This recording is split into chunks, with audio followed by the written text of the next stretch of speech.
The news broke with a sense of urgency and anticipation, echoing across television screens and social media feeds. On a humid Thursday morning in Manila, as the city stirred to life, the headlines were impossible to ignore. The United States had announced it would transfer a powerful warship to the Philippines, a move that immediately captured the nation's attention.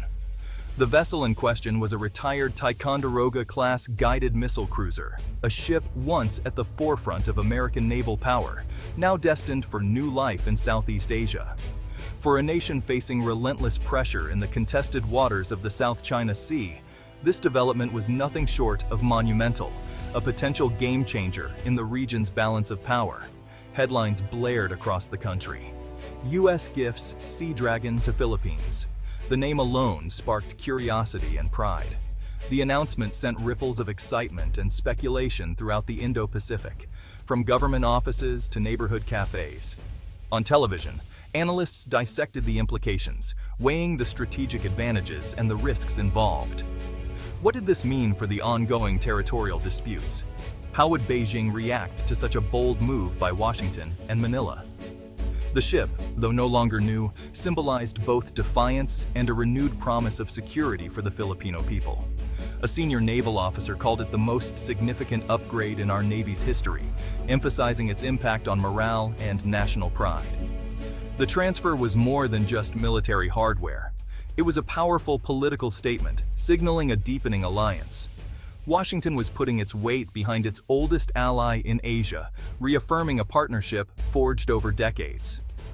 The message was clear. The Philippines does not stand alone in the face of growing regional challenges. The cruiser, once a proud part of the U.S. Pacific Fleet, would undergo extensive refurbishment to prepare it for its new mission.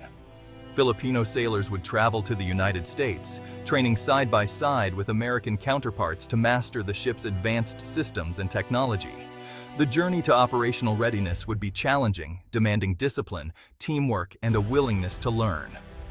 But for the first time, the Philippine Navy was on the cusp of possessing a world-class warship, an emblem of hope and determination. The transfer marked not just a new chapter in defending the nation's sovereignty, but a bold step forward for the future of the Philippines. The decision that unfolded was not made lightly. It was the culmination of years of escalating tensions and strategic calculations in the region. Inside the halls of the U.S. Congress, lawmakers watched China's growing assertiveness with mounting alarm, debating the best course of action to protect American interests and allies. The Philippines, a long-standing treaty ally, found itself on the front lines of a rapidly changing security landscape, facing increasing pressure in the South China Sea. Providing Manila with a credible deterrent against potential threats became a top priority for U.S. defense planners, as both nations recognized the stakes involved. The transfer of military assets was more than a gesture.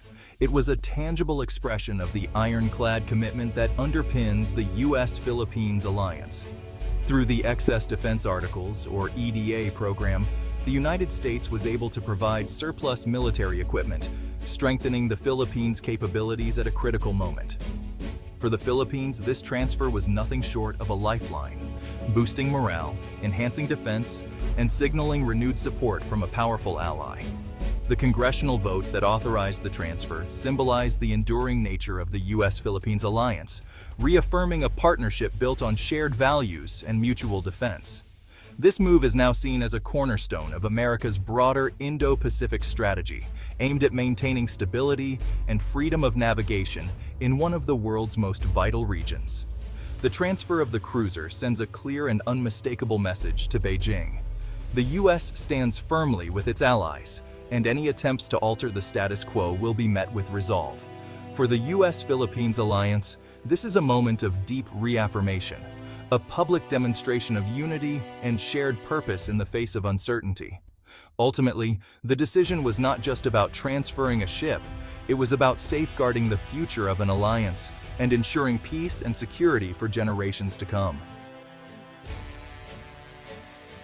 What is a Ticonderoga-class cruiser? Imagine a floating fortress. These ships were the backbone of the U.S. Navy's carrier strike groups. Built during the Cold War, they protected aircraft carriers from missile attacks. Equipped with the Aegis combat system, they form a seamless defensive shield. The SPY-1 radar provides a continuous 360-degree view of the battle space. The cruiser's firepower is immense, with over 120 missiles. It can defend a fleet, strike targets inland, or hunt submarines. Even retired, their capabilities are formidable. For the Philippines, acquiring such a vessel is a game-changer. It provides air defense and command and control previously unimaginable. The ship is a complete command center and a defensive shield. The cruiser represents a quantum leap for the Philippine Navy. For decades, its fleet consisted mainly of older patrol vessels. The Navy lacked a true capital ship. The arrival of the cruiser is like trading a bicycle for a fighter jet. Its Aegis system creates a defensive umbrella. The cruiser can protect vital coastal areas and disputed islands. It transforms the Navy's operational doctrine. The cruiser can serve as the flagship of a West Philippine Sea task force.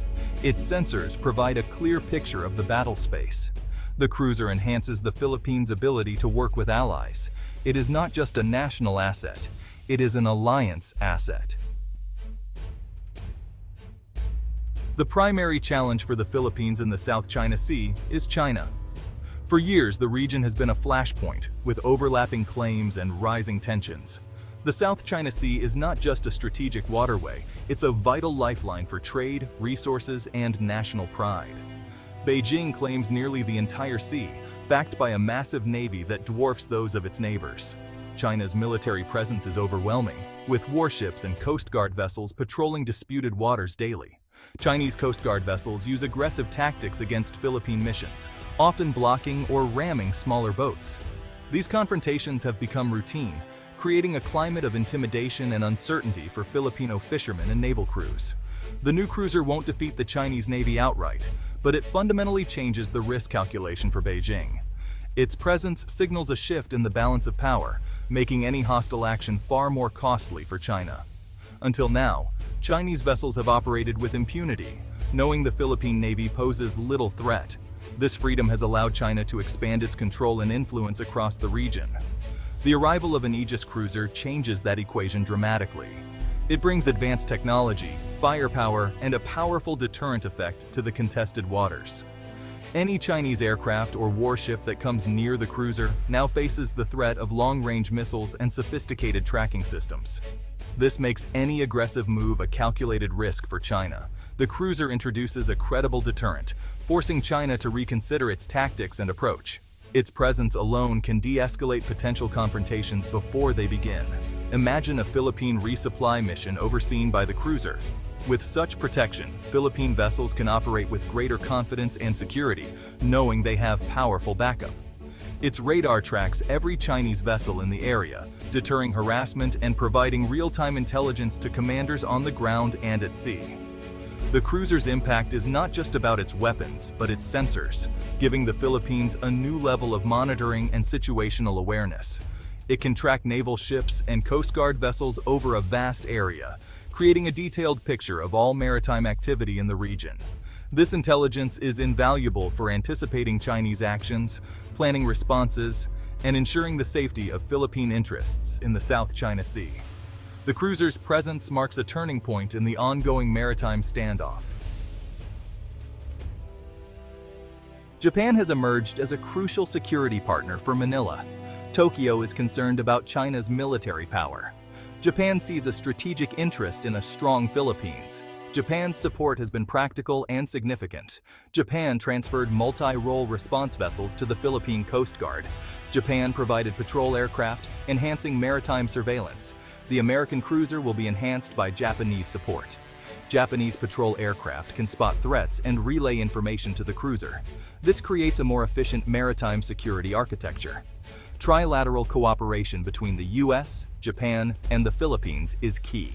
This web of alliances presents a united front against coercion. The cruiser transfer is rooted in international agreements.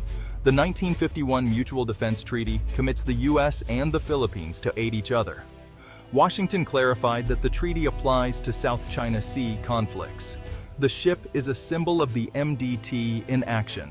The U.S. enables its ally to handle initial threats. The Philippines is building a network of security partnerships. Agreements like the VFA and EDCA facilitate cooperation. These treaties form a legal and political foundation. The cruiser transfer is a powerful example of alliance deterrence. Deterrence is about convincing adversaries that hostile acts are costly.